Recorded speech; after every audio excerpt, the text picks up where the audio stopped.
Dravidian stock கொள்கை இருக்கிறவர்களால் தடுக்க முடியாது.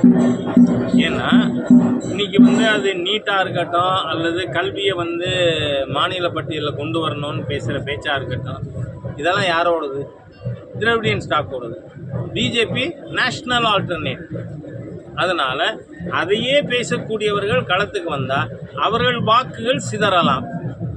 அது பாரதிய ஜனதா கட்சியை பாதிக்கும். இப்போ கருத்தியல் ரீதியாக இந்து மத சிந்தனையே பேசக்கூடாது அப்படின்னு இப்போ பள்ளியில் ஒருத்தர் இந்த மோட்டிவேஷனல் ஸ்பீச் அதுக்கு கூப்பிட்டுருக்காங்க.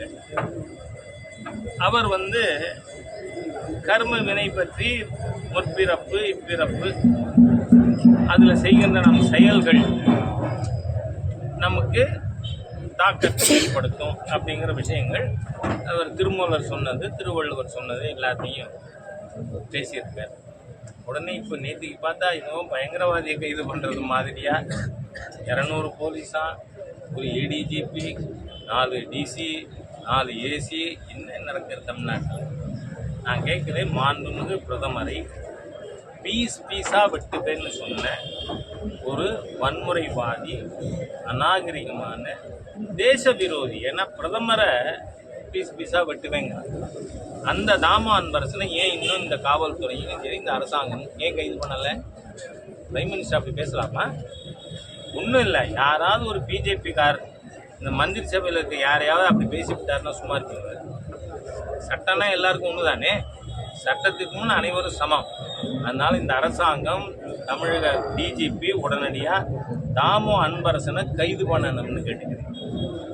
ரெண்டாவது, இந்த கர்ம வினை எழுமைக்கும் ஏமாப்புடைத்துங்கிறார், 7 பிறவிக்கும் வள்ளுவர். அதே மாதிரியா திருமூலர் அவர்கள். இவங்களுக்கு என்ன பிரச்சனை? திருவள்ளுவர் அதோடு நிறுத்தியிருந்தா கூட நம்ம மகேஷ் பொய்யாமொழிக்கு கோவம் வந்திருக்கு. இந்த திருவள்ளுவர் தானே பிறன்மனை நோக்கா பேராண்மைங்கிறார். அங்கே தான் உதைக்குது இந்த திரவிடியன் ஸ்டாக்கு. ஏன்னா 2 மனைவி 3 மனைவி, 1க்கு மேற்பட்டவர்கள் அவங்களோட ஒரே மேடையில் உட்கார்ற திரவிடியன் ஸ்டாக் இருக்காங்க. நான் பேரை சொல்ல விரும்புகிறேன். அந்த மாதிரி இருக்கும் பொழுது அப்படி மாதிரி மோசமான தரங்கட்ட வாழ்க்கை வாழற நாம ஆட்சியில் இருக்கோம்.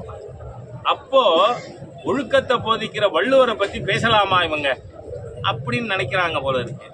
அனாவசியமாக நீங்கள் இந்த மாதிரி நேற்றுக்கே பார்த்தேன்னா கல்லூரி மாணவர்கள், பள்ளி மாணவர்கள், மாணவிகள், இளைஞர்கள் அந்த மகாவிஷ்ணுங்கிறவருக்கு ஆதரவாக பல கருத்து தெரிவிக்கிறாங்க.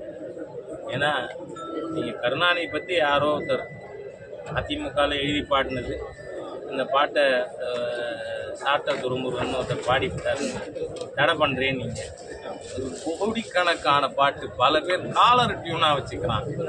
எதுக்கு இதெல்லாம் வேண்டாத வேலை இருந்தாலும் இந்த அரசாங்கம் சொன்னேன், வழக்கை வாபஸ் வாங்கிட்டு அந்த மகாவிஷ்ணு. காரணம் உங்களோட சர்வாதிகாரம், கொள்கை ரீதியிலான சர்வாதிகாரம், அதை ஏற்றுக்கொள்ள முடியாது.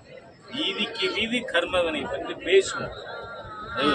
கண்ணகி அவர்கள் பாண்டி மன்னன் முன்னாடி சொல்றார், ஊழ்வினை பயனால் நின்னால் கொலை செய்யப்பட்ட கோவலன் மனைவி கண்ணகி என்பது என் பெயரேன். அதனால் தமிழ் இலக்கியங்களில் இருக்கக்கூடிய விஷயம்தான் அது. நீங்கள் ஈவேரா சொன்னார் தான்னா நான் நிறைய சொல்லலாம்.